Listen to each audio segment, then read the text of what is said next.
देखिए कक्षा 12 के सभी छात्र एवं छात्राएं ध्यान दें। सभी छात्र एवं छात्राओं को गुड मॉर्निंग। और अब हम आपको इस वीडियो में प्रश्न नंबर ये आपका है चौथा आपके एनसीईआरटी की किताब का। हम आपको इसी का हल इस वीडियो में बताने जा रहे हैं और इसमें कुछ ऐसी समस्या है इस प्रश्न की जिसकी वजह से ये प्रश्न और अधिक समस्यात्मक हो जाता है।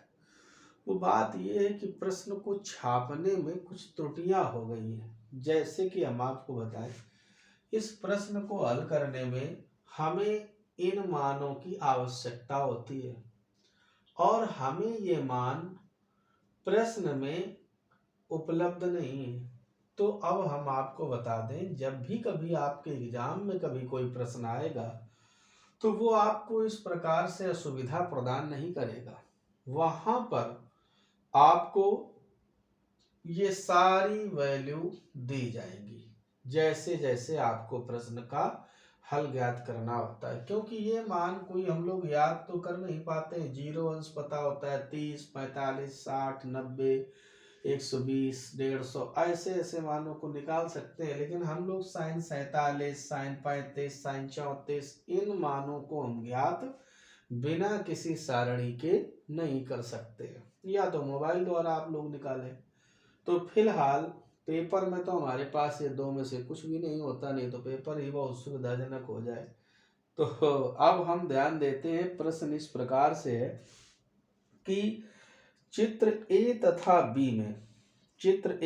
बी में किसी आपतित किरण का अपवर्तन दर्शाया गया है, यानी ए और बी में हमने बनाया है, जो वायु में क्रमशः कांच वायु तथा जल वायु अंतरा पृष्ठ के अभिलंब से 60 अंश का कोण बनाती है। एक बार वायु कांच का जो अंतरा पृष्ठ है तो ये आपतन कोण 60 अंश है। एक बार जल वायु का जो अंतरा पृष्ठ है उसमें आपतन कोण 60 अंश का बनाती है। और उस आपतित किरण का अपवर्तन कोण ज्ञात करो जो जल कांच अंतरा पृष्ठ के अभिलंब से 45 अंश का कोण बनाती है। यानी इस यहाँ पर जल और कांच का जो अंतरा पृष्ठ है उसमें जल के पृष्ठ के यानी जल के पृष्ठ में जो खींचा गया विलंब उसके साथ यहाँ आपतन कोण तो 45 है, लेकिन अपवर्तन कोण की जानकारी आपको करनी है। तो कोई दिक्कत नहीं है, बहुत सुविधा है। पहले चित्र में आप क्या देख रहे हैं कि आपतन कोण क्या है आपके लिए 60 अंश। प्रकाश किरण ऐसे जाती है तो ये आई है। और अपवर्तन कोण क्या है? अपवर्तन कोण है आपका 35 अंश। प्रकाश किरण जा कहां से कहां आ रही है? वायु से कांच में। तो ध्यान दें, इसलिए वायु के सापेक्ष, किसके सापेक्ष? वायु के सापेक्ष कांच का अपवर्तनांक, वायु के सापेक्ष कांच का अपवर्तनांक। अब आप इसे क्या मानेंगे? वायु के सापेक्ष कांच का अपवर्तनांक। तो आप इसको लिखते क्या है? ANG बराबर क्या होगा? Sine i upon sine r. तो आप जानते ही हो कि साइन आई की वैल्यू इसमें क्या है? साइन आई तो है साइन 60 डिग्री और साइन आर क्या है? साइन 35। तो हम आपको बता दें साइन 60 का मान तो √3 यानी वही √3/2। साइन 35 का मान जरूर हमारे लिए कुछ अटपटा है। कितना है? 0.5736। थोड़ा सा और हम यहाँ इसको सरल कर लेते हैं। ANG बराबर, तो ध्यान दें √3 का मान 1.732।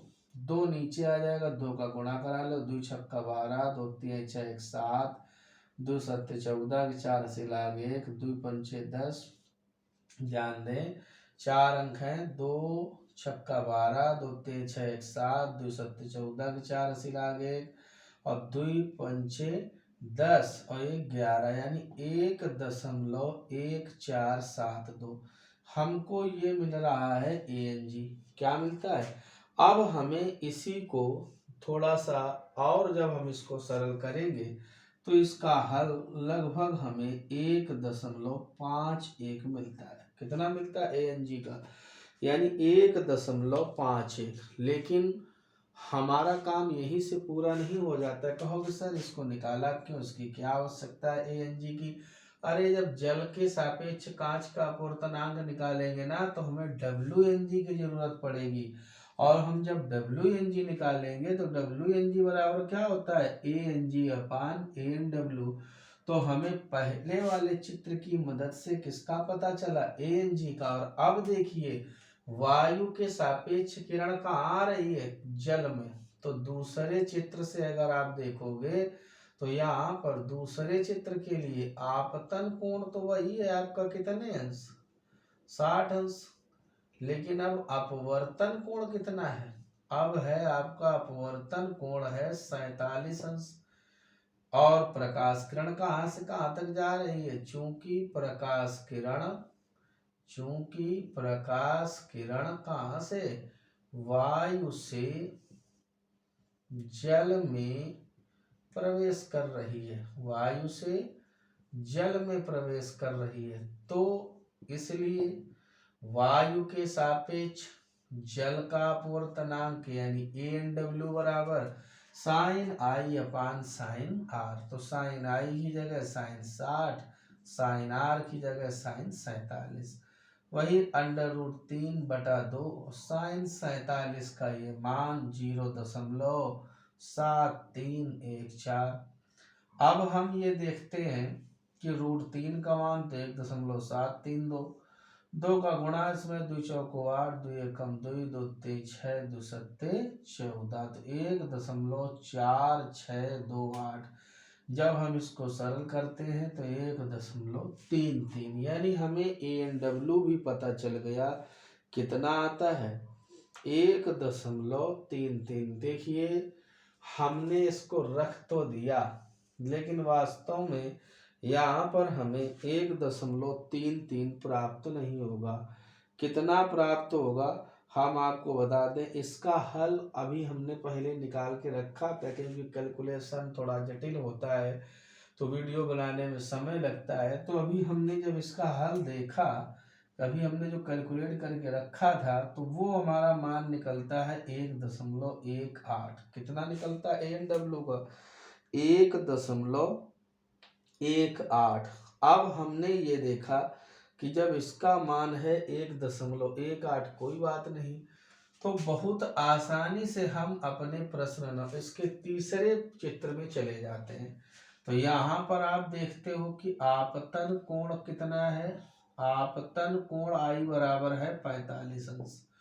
पूछ क्या रहा है, अपवर्तन कोण R बराबर क्वेश्चन मार्क। कोई दिक्कत नहीं, लेकिन WNG तो पहले निकलवा लें, क्योंकि अब तो यहाँ पर प्रकाश किरण कहाँ से कहाँ की ओर जा रही है, चूंकि प्रकाश किरण कहाँ जा रही है, जल से कहाँ की ओर, कांच की ओर जा रही है, जल से कांच की ओर। तो इसलिए WNG बराबर, अब यहाँ जब लगाओगे तो sin I/sin R।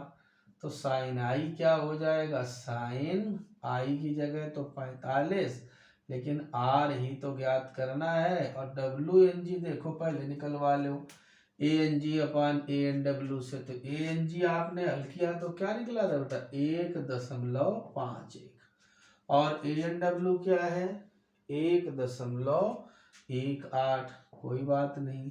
अब हम जब 1.51 में 1.18 से क्या देते हैं भाग, तो जब इसका हल आता है WNG का, तो यहाँ से हमने जो इसको निकाला है WNG, वो निकलता है 1.28। इसका हल जब आता है कैलकुलेट करेंगे तो 1.28 निकलेगा। कोई दिक्कत नहीं, यहाँ पर आप रख दें 1.28 बराबर, यहाँ से sin 45 का मान 1/√2, यानी 1/√2 का मतलब 1.414 गुणते sin R।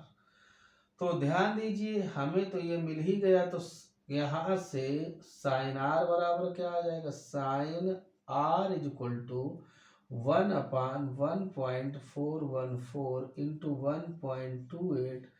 अब जब हम इसको सरल करते हैं यानी 1.414 का आपस में इसमें क्या कराते हैं, गुणा भाग, तो मालूम है ये कितना आता है, 0. वही वैल्यू मिल जाती है 0.5523।